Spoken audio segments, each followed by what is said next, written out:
Hello guys, welcome to my YouTube channel. ఈరోజు మనం data mining first unit cover చేసిద్దాం. నా వీడియోస్ వన్ డే బ్యాటింగ్ చేసే వాళ్ళకి యూజ్ అవుతాయని అనుకుంటున్నాను. ఇప్పుడైతే వీడియోలోకి వచ్చేసేద్దాం. మనకి డేటా మైనింగ్ ఫస్ట్ యూనిట్లో ఈ టాపిక్స్ అయితే ఉన్నాయి. మనకి డేటా ప్రీ ప్రాసెసింగ్, కేడీడీ, ఇంకా architecture of data mining, important questions. ఇప్పుడు నేనైతే వీటిని సింపుల్ వేలో ఎక్స్ప్లెయిన్ చేస్తాను in Telugu. First, data mining అంటే ఏంటి? డేటా మైనింగ్ అంటే extracting or mining knowledge from large amount of data. అంటే ఒక పెద్ద డేటా నుంచి మనకు కావాల్సిన డేటాని ఎక్స్ట్రాక్ట్ చేసుకోవడం. అంటే ఇప్పుడు ఫర్ ఎగ్జాంపుల్ హాస్పిటల్ డేటా తీసుకోండి. 1 month డేటా తీసుకుంటే ఆ మంత్లో ఎంతమంది పేషెంట్స్ వచ్చారు, ఎంతమందికి ఆపరేషన్స్ జరిగినాయి, ఇలాంటి డేటాని మనం ఎక్స్ట్రాక్ట్ చేసుకోవడానికి డేటా మైనింగ్ అనేది యూజ్ అవుతుంది. డేటా మైనింగ్ టాస్క్ వచ్చేస్తే మనకి ప్రెడిక్టివ్ టాస్క్స్ ఉంటాయి, డిస్క్రిప్టివ్ టాస్క్స్ ఉంటాయి. ప్రెడిక్టివ్ అంటే ఈ మెథడ్స్ని యూజ్ చేసి మనం డేటాని ప్రెడిక్ట్ చేస్తామన్నమాట. డిస్క్రిప్టివ్ టాస్క్స్ అంటే ఈ మెథడ్స్ని యూజ్ చేసి మనం డేటాని ఎక్స్ప్లోర్ చేస్తాం, ఇంకా దాన్ని సమ్మరైజేషన్ కూడా చేస్తాం. ఈ మెథడ్స్ మనం అప్కమింగ్ యూనిట్స్లో సాల్వ్ చేస్తాం. ఇప్పుడైతే ఫంక్షనాలిటీస్కి వచ్చేద్దాం. డేటా మైనింగ్ ఫంక్షనాలిటీస్ వచ్చేసి అనామలీ డిటెక్షన్. అంటే డేటా మైనింగ్ అనేది అన్యూజువల్ డేటా రికార్డ్స్ ఏమైనా ఉంటే దానిని ఐడెంటిఫై చేస్తుంది అనమాట. అసోసియేషన్ రూల్ మైనింగ్ అంటే 2 వేరియబుల్స్ మధ్య రిలేషన్షిప్ని ఇది మనకి ఇస్తుంది. ఫర్ ఎగ్జాంపుల్ మనం మార్కెటింగ్లో చూసుకుంటే ఒక షాప్లో ఫ్రీక్వెంట్గా 2 ఐటమ్స్ని ఎంతమంది కొంటున్నారు అనే ఇలాంటి డీటెయిల్స్ని అసోసియేషన్ రూల్ మైనింగ్ ద్వారా మనం తెలుసుకోవచ్చు. ఫర్ ఎగ్జాంపుల్ మనం మిల్క్ కొంటే బ్రెడ్ కొంటాం. ఇలా 2 ఫ్రీక్వెంట్గా ఎవరైతే కొనడానికి ఇష్టపడుతున్నారో మనకి అలాంటి ఐటమ్స్ షాప్లో పెడతారనమాట. క్లస్టరింగ్ అంటే సిమిలర్గా ఉన్న వేరియబుల్స్ని గ్రూప్స్గా డివైడ్ చేయడం. క్లాసిఫికేషన్ అంటే ఫర్ ఎగ్జాంపుల్ మెయిల్స్ తీసుకోండి. మనకి స్పామ్ మెయిల్స్ ఉంటాయి, నార్మల్ మెయిల్స్ ఉంటాయి. అంటే ఇప్పుడు క్లాసిఫికేషన్ వర్క్ ఏంటంటే మనకు వచ్చిన మెయిల్లో స్పామ్ మెయిల్ ఏది, స్పామ్ మెయిల్ అయితే స్పామ్ మెయిల్ అని చూపిస్తుంది, నార్మల్ మెయిల్ అయితే నార్మల్ మెయిల్గా వస్తుంది. అంటే ఇట్లా డేటాని క్లాసిఫై చేయడమే క్లాసిఫికేషన్. రిగ్రెషన్ అంటే ఇది డేటాని లీస్ట్ ఎర్రర్స్తో ఇవ్వడానికి ట్రై చేస్తుంది అనమాట. ఇప్పుడు డేటా మైనింగ్ మీకు ఈజీగా అర్థం అవ్వాలంటే ఒక ప్రాసెస్ చెప్తా. ఇప్పుడు మార్కెటింగ్లో చూసుకుంటే మనకి ప్రోడక్ట్స్ ఈ మంత్లో ఎన్ని సేల్ అయినాయి, ఈ డేటా కావాలి. అయితే మనం ఏం చేస్తాం, డేటా మైనింగ్కి మన ఇన్పుట్ని ఇస్తాం. డేటా మైనింగ్ ఏం చేస్తుంది, దాని టూల్స్ని యూజ్ చేసుకొని అవి స్టాటిస్టిక్స్ అండ్ కొన్ని అల్గరిథమ్స్ యూజ్ చేసుకొని దాన్ని సాల్వ్ చేసి మనకి రిపోర్ట్స్ ఇస్తుంది అనమాట. దీన్నే మనం డేటా మైనింగ్ ప్రాసెస్ అంటాం. ఇప్పుడు మనం ఆర్కిటెక్చర్ ఆఫ్ డేటా మైనింగ్ చూసుకుందాం. డేటా మైనింగ్ అంటే ఏంది, మనకి extracting knowledge from large amount of data. అంటే ఆ లార్జ్ అమౌంట్ ఆఫ్ డేటా ఎక్కడ స్టోర్ అవుతుంది, ఈ కాంపోనెంట్స్లో స్టోర్ అవుతుంది. వీటినే మనం డేటా సోర్సెస్ అంటాం. ఇప్పుడు డేటాబేస్ అంటే ఏంటి, collection of data. Data warehouses అంటే కలెక్షన్ ఆఫ్ డేటాబేసెస్. www అంటే వరల్డ్ వైడ్ వెబ్. దీంట్లో మనం ఇంటర్నెట్లో ఇన్ఫర్మేషన్ ఉంటుంది కదా, అదే అనమాట. ఇవే డేటా సోర్సెస్. డేటా మైనింగ్కి కావాల్సిన డేటా అనేది ఈ సోర్సెస్లో ఉంటుందన్నమాట. ఈ large amount of data database సర్వర్కి వచ్చే ముందు ఇక్కడ డేటా క్లీనింగ్, ఇంటిగ్రేషన్, సెలెక్షన్ అనే ఆపరేషన్స్ జరుగుతాయి. ఇవన్నీ డేటా ప్రీ ప్రాసెసింగ్లో మనకి స్టెప్స్. అంటే డేటా క్లీనింగ్ అంటే ఏంది, మనకి అవసరం లేని డేటాని రిమూవ్ చేసి ఏమైనా మిస్సింగ్ వాల్యూస్ ఉంటే వాటిని యాడ్ చేసి ఇలా కొన్ని ఆపరేషన్స్ జరిగిన తర్వాత ఆ డేటా అనేది డేటాబేస్ సర్వర్లోకి వస్తుందన్నమాట. డేటాబేస్ సర్వర్ అంటే ఏంది, ఇక్కడ మనకి యూనిఫామ్డ్ అక్యురేట్ డేటా ఉంటుందన్నమాట. అది ఎక్కడి నుంచి వస్తుంది, ఇటు నుంచి డేటా క్లీనింగ్ అయిపోయిన తర్వాత ఇక్కడ మనకి యూనిఫామ్డ్ ఆర్ అక్యురేట్ డేటా అనేది వస్తుంది. ఇవేంటిది, ప్రీ ప్రాసెసింగ్ స్టెప్స్ ఇవి.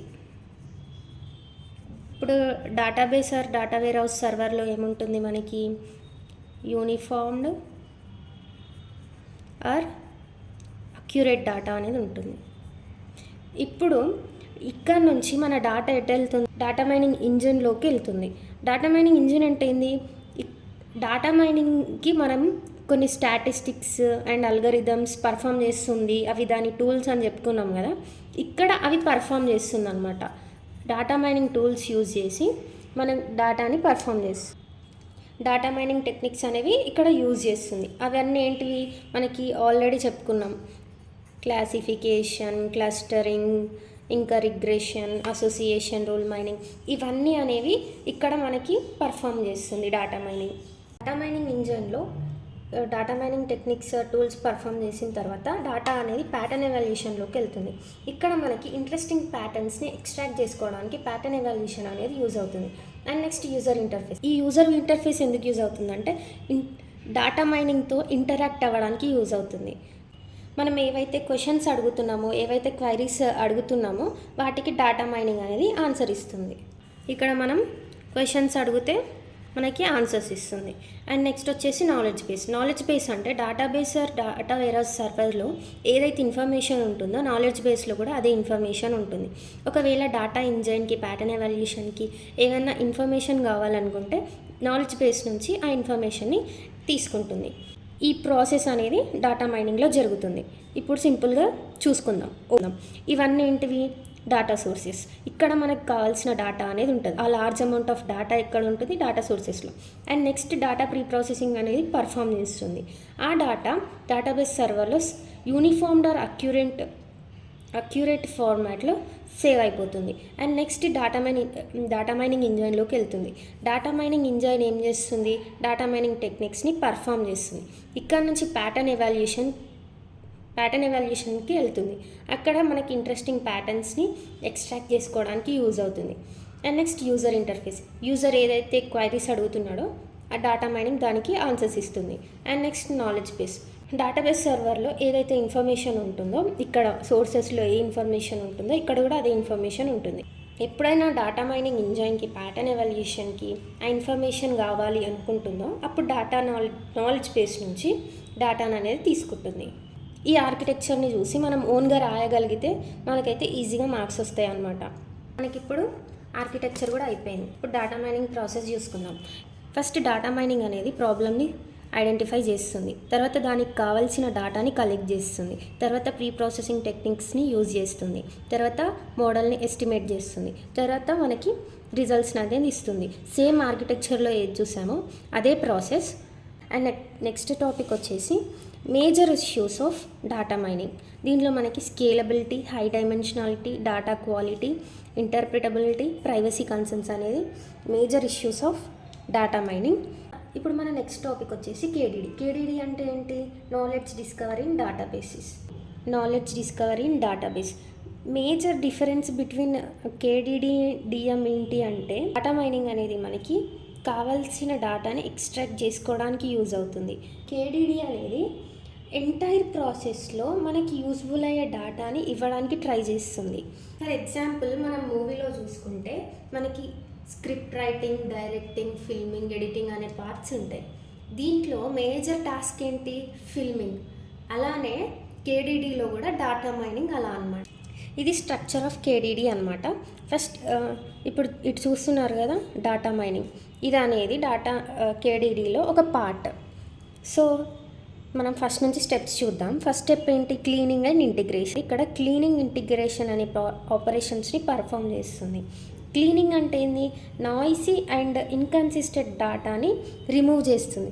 ఏదైతే ఇర్రిలెవెంట్ డేటానో, ఏదైతే మనకి అవసరం లేదో ఆ డేటాని రిమూవ్ చేస్తుంది. ఏదైనా మిస్సింగ్ వాల్యూస్ ఉంటే అది ఒకవేళ అవసరమైతే ఆ మిస్సింగ్ వాల్యూస్ని కూడా ఫిల్ చేస్తుంది. వేరే ఇంటిగ్రేషన్ అంటే ఏంటి? మల్టిపుల్ డేటా సోర్సెస్ ఉంటాయి కదా. ఇప్పుడు మనకి డేటా బేస్ నుంచి ఒక సోర్స్ ఉంటుంది, డేటా క్యూబ్ అగ్రిగేషన్ నుంచి ఒక డేటా ఉంటుంది. ఇవన్నిటినీ కలిపి ఒక డేటాబేస్గా స్టోర్ చేసుకుంటుంది. దాన్ని డేటా ఇంటిగ్రేషన్ అంటాం. నెక్స్ట్ స్టెప్ వచ్చేసి సెలెక్షన్ అండ్ ట్రాన్స్ఫర్మేషన్. సెలెక్షన్ అంటే ఏంది?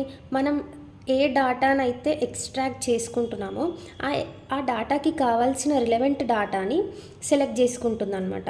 డేటా ట్రాన్స్ఫర్మేషన్ అంటే ఏంది?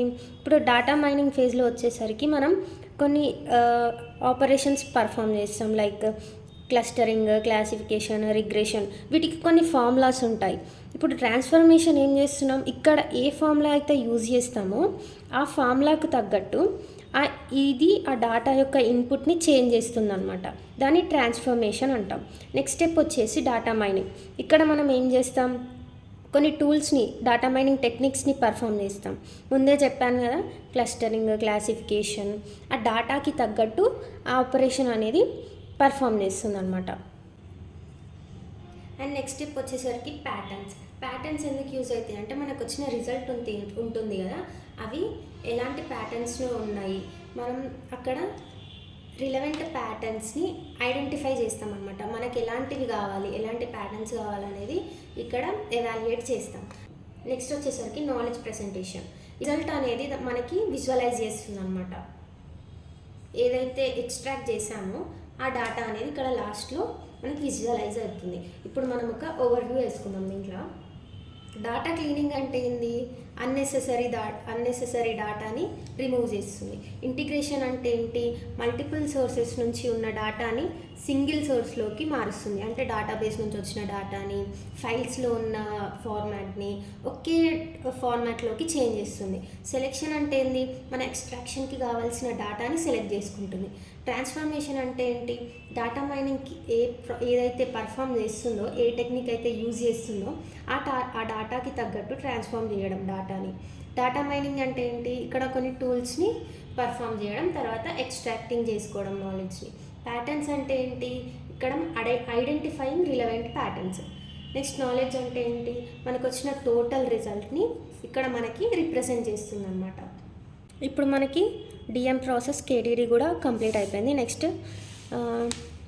నెక్స్ట్ టాపిక్ వచ్చేసరికి data objects and attributes.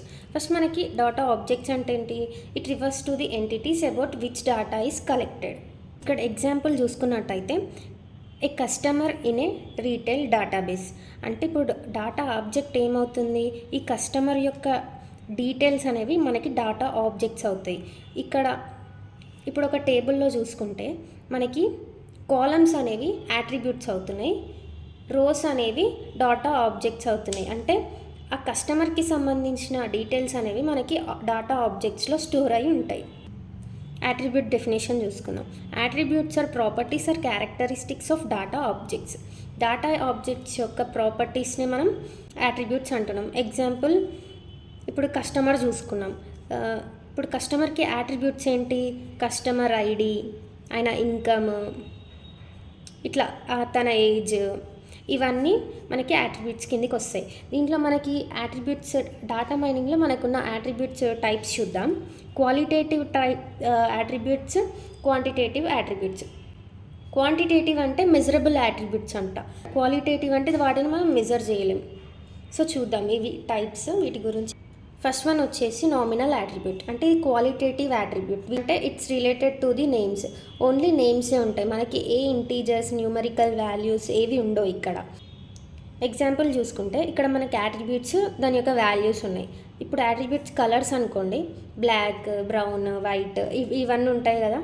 Categorical data కదా. ప్రొఫెషన్ తీసుకోండి, అంటే మనకి ఇప్పుడు టీచర్, డాక్టర్, ఇంకా ఎట్సెట్రా ఏవో ఉంటాయి కదా ప్రొఫెషన్స్, అవన్నీ. మ్యారిటల్ స్టేటస్ అంటే ఏంది, సింగిల్, మ్యారీడ్, డివోర్స్డ్, ఇవన్నీ నామినల్ యాట్రిబ్యూట్ యొక్క ఎగ్జాంపుల్స్ అనమాట. నెక్స్ట్ వచ్చేసరికి బైనరీ యాట్రిబ్యూట్. ఇక్కడ మనకి 2 వాల్యూసే ఉంటాయి, ఎయిదర్ ట్రూ ఆర్ ఫాల్స్. ఇప్పుడు 1 ఉందనుకోండి, ఆ యాట్రిబ్యూట్ అనేది ట్రూ, 0 అంటే ఫాల్స్. ఇందులో మనకి 2 టైప్స్ ఉంటాయి, సిమెట్రిక్ అండ్ అసిమెట్రిక్. సిమెట్రిక్ అంటే ఏంది, both values are equally important. మనం జెండర్ చూసుకున్నాం అనుకోండి, ఫీమేల్, మేల్, మనం ఈక్వల్ ఇంపార్టెన్స్ ఇస్తాం. అలా ఇక్కడ మనకి 0 అండ్ 1కి ఏ ప్రిఫరెన్స్ ఉండదు అనమాట. ఇప్పుడు అసిమెట్రిక్ వచ్చేస్తే both values are not equally important. ఇక్కడైతే మనకి బోత్ వాల్యూస్ ఆర్ ఇంపార్టెంట్ కదా, ఇక్కడైతే మనకి ఇంపార్టెంట్ ఉండదు. ఎందుకంటే ఇప్పుడు ఎగ్జాంపుల్ రిజల్ట్స్ చూసుకుంటే కరోనా టెస్ట్ చేస్తున్నారు అనుకోండి. ఫర్ ఎగ్జాంపుల్ కరోనా టెస్ట్ 2 పర్సన్స్కి వేస్తే ఒకరికి పాజిటివ్ రావచ్చు, ఒకరికి నెగిటివ్ రావచ్చు. అది పర్సన్ని బట్టి ఉంటుంది. కాబట్టి అసిమెట్రిక్ యాట్రిబ్యూట్స్లో 2 వాల్యూస్ అనేవి సేమ్ ఉండవు అనమాట. అండ్ క్వాలిటేటివ్లో నెక్స్ట్ యాట్రిబ్యూట్ ఆర్డినల్ యాట్రిబ్యూట్. అంటే ఆర్డినల్ అంటే ఆర్డర్ అని గుర్తుపెట్టుకోండి. అంటే contains values that have a meaningful sequence or ranking. ఆ యాట్రిబ్యూట్లో ఉన్న వాల్యూస్ మధ్యలో ర్యాంకింగ్ అనేది ఉంటుందన్నమాట. ఎగ్జాంపుల్ చూసుకుంటే గ్రేడ్స్ మనకి ఎలా ఉంటాయి, ABCDEF అలా ఉంటాయి కదా. వాటి మధ్యలో మనకి ర్యాంకింగ్ అనేది ఉంది. ఏ అంటే ఎక్కువ, B అంటే తక్కువ, అంటే ఇలా ర్యాంకింగ్ ఉంది కదా. సో వాటిని మనం ఆర్డినల్ యాట్రిబ్యూట్స్ అంటాం. మనం డ్రెస్ సైజ్ చూసుకుంటే కూడా స్మాల్, మీడియం, లార్జ్ అంటే వీటి మధ్యలో ఒక ఆర్డర్ అవుతుంది కదా, సో వీటిని మనం ఆర్డినల్ యాట్రిబ్యూట్స్ అంటాం. ఇప్పుడు ఇంటర్వెల్ యాట్రిబ్యూట్స్ అంటే ఇది మనకి క్వాంటిటేటివ్లో వీటిని మనం మెజర్ చేయొచ్చు. స్కేల్ని యూజ్ చేసుకొని మనం వీటిని మెజర్ చేస్తామన్నమాట. ఎగ్జాంపుల్ చూసుకుంటే హైట్, వెయిట్, టెంపరేచర్ వీటిని మనం నెంబర్స్లో రాస్తాం కదా వాల్యూస్, సో వీటిని మనం క్వాంటిటేటివ్ యాట్రిబ్యూట్స్ అంటాం అనమాట. నెక్స్ట్ వన్ వచ్చేసి రేషియో యాట్రిబ్యూట్స్. వీటిని numeric attributes with inherent 0 point. Values are ordered and expressed as multiples. ఇప్పుడు ఎగ్జాంపుల్ 50 తీసుకున్నాం అనుకోండి, 1 × 50 km/h ఇలా రాసుకుంటాం కదా. సో ఒక దాన్ని మల్టిపుల్స్ చేసినా కూడా అదే వాల్యూ వస్తుందంట. వీటిని మనం రేషియో యాట్రిబ్యూట్స్ అంటాం. ఇప్పుడు 150 కిలోమీటర్స్ తీసుకున్నాం అనుకోండి, 3 × 50 ఇలా చేస్తే రేషియో. ఇప్పుడు ఎగ్జాంపుల్ ఇక్కడ తీసుకుంటే ప్రోడక్ట్ ఐడి, ప్రైస్ ఉంది. ఈ రేషియో యాట్రిబ్యూట్స్ని యూజ్ చేసుకొని ఇప్పుడు 40 అనేది 2 times ఎక్స్పెన్సివ్ దెన్ 20 అనేది మనం ప్రూవ్ చేయొచ్చు. దీన్ని మనం రేషియో యాట్రిబ్యూట్స్ అంటాం అనమాట. ఈ ఎగ్జాంపుల్స్ గుర్తుపెట్టుకోండి, ఈజీగా మనం ఎగ్జామ్స్లో రాయొచ్చు. వీటి గురించి కొంచెం 2-3 లైన్స్ రాస్తే ఒక హాఫ్ పేపర్ అవుతుంది. సో అలా సోది రాసి మేనేజ్ చేయొచ్చు. ఇప్పుడు డాటా ఆబ్జెక్ట్స్ అండ్ యాట్రిబ్యూట్స్ కూడా కంప్లీట్ అయిపోయింది. స్టాటిస్టికల్ డిస్క్రిప్షన్స్ ఆఫ్ డాటా చూద్దాం. ఇది ఆల్రెడీ మనం 10th నుంచి చదువుతూనే ఉన్నాం నాకు తెలిసి. స్టాటిస్టికల్ డిస్క్రిప్షన్స్ ఆఫ్ డాటా అంటే it involves summarising and understanding the main characteristics of A data set. Data సెట్ని సమ్మరైజ్ చేయడానికి యూజ్ అవుతుంది, ఇంకా మనం ఈజీగా అండర్స్టాండ్ చేసుకోవడానికి యూజ్ అవుతుంది, ఇంకా డాటా అనాలిసిస్కి కూడా చాలా యూజ్ అవుతుంది.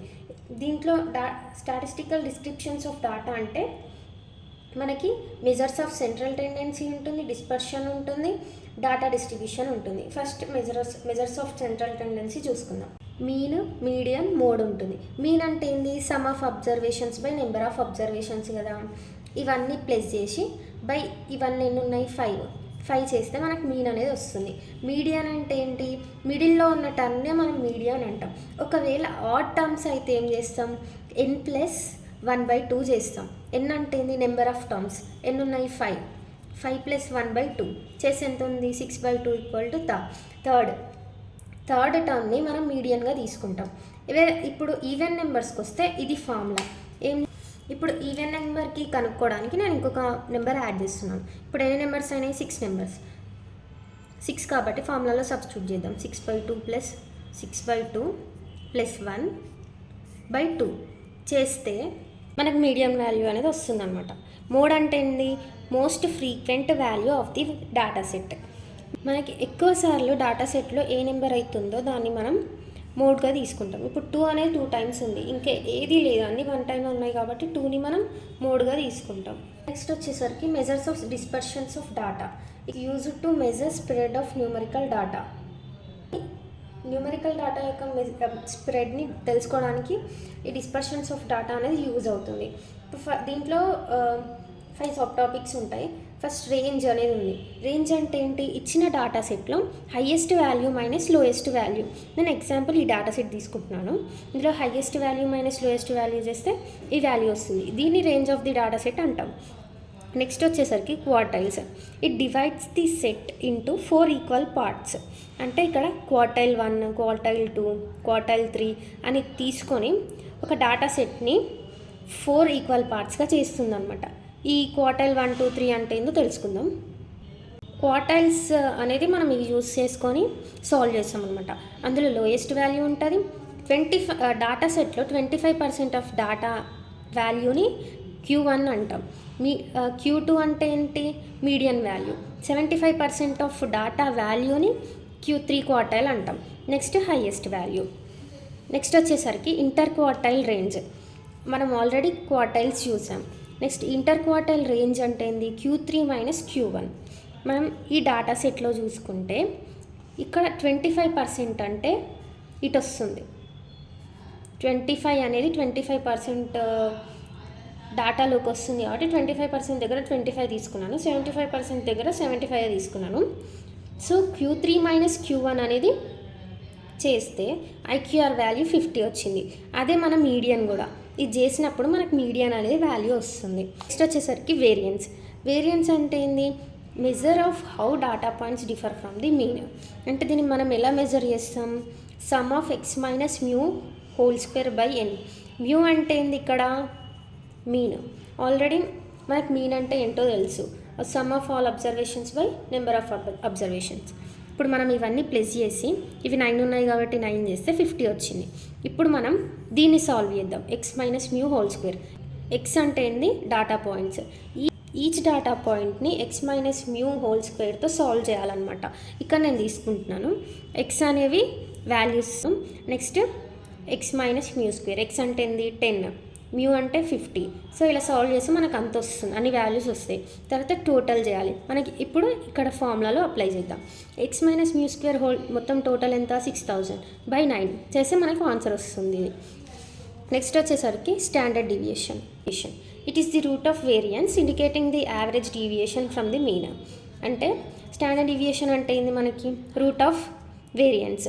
మనకి వేరియన్స్ వాల్యూ ఆల్రెడీ తెలుసు, దానికి రూట్ చేస్తే మనకి స్టాండర్డ్ డీవియేషన్ అనేది వస్తుంది.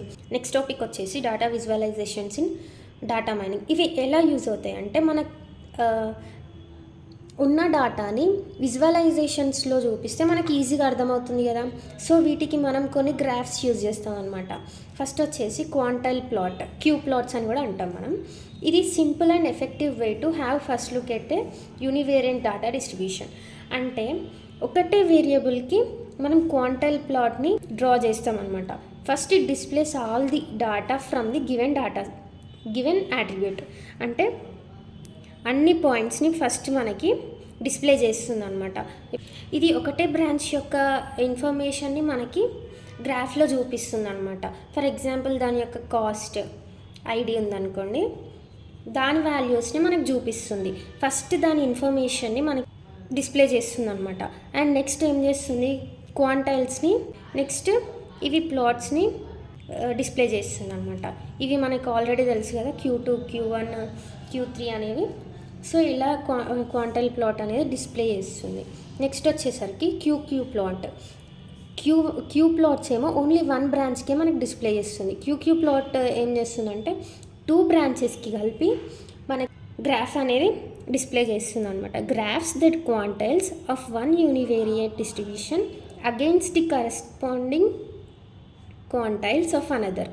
అంటే బ్రాంచ్ 1 ఉంది, బ్రాంచ్ 2 ఉంది. ఈ రెండింటి డాటాని మనకి ఒకటే ప్లాట్లో డిస్ప్లే చేస్తుంది అనమాట. దాన్ని మనం క్యూ ప్లాట్స్ అంటాం. ఈజీగా గుర్తుపెట్టుకోండి, క్యూ ప్లాట్ అంటే ఒకటే బ్రాంచ్, క్యూ ప్లాట్ అంటే 2 బ్రాంచెస్ని డిస్ప్లే చేస్తుంది అని. దాని గురించి కొంచెం సోదరాస్తి అవుతుంది. నెక్స్ట్ హిస్టోగ్రామ్స్ అంటే ఏంది? హిస్టోగ్రామ్స్ని మనం బార్ చార్ట్స్లో రిప్రజెంట్ చేస్తాం అనమాట. డాటాని సమ్మరైజ్ చేయడానికి ఇది యూజ్ అవుతుంది. ఎక్స్ యాక్సిస్లో ఏం చేస్తాం? Represents ranges of values. Ranges అంటే మనం వాటిని బిన్స్లో రిప్రజెంట్ చేస్తాం అనమాట. వై యాక్సిస్లో దాని యొక్క ఫ్రీక్వెన్సీని మనం డిస్ప్లే చేస్తాం. హిస్టోగ్రామ్ని క్రియేట్ చేయడానికి మనకు ఒక 4 స్టెప్స్ ఉన్నాయన్నమాట. ఈ డాటా నేను తీసుకుంటున్నాను. ఫస్ట్ మనం డాటాని కలెక్ట్ చేయాలి. ఈ డాటాని కలెక్ట్ చేసినాం అనుకోండి. నెక్స్ట్ బిన్ సైజ్ని డిక్లేర్ చేయాలన్నమాట. ఇప్పుడు చూస్తున్నారు కదా, హిస్టోగ్రామ్ ఇట్లుంటుంది అనమాట. మనం బిన్స్ని డిక్లేర్ చేయాలి. నేను bin size ఏమనుకుంటున్నా 5, 85 to 90, 91 to 95, 96 to 100 అలా అనుకుంటాను.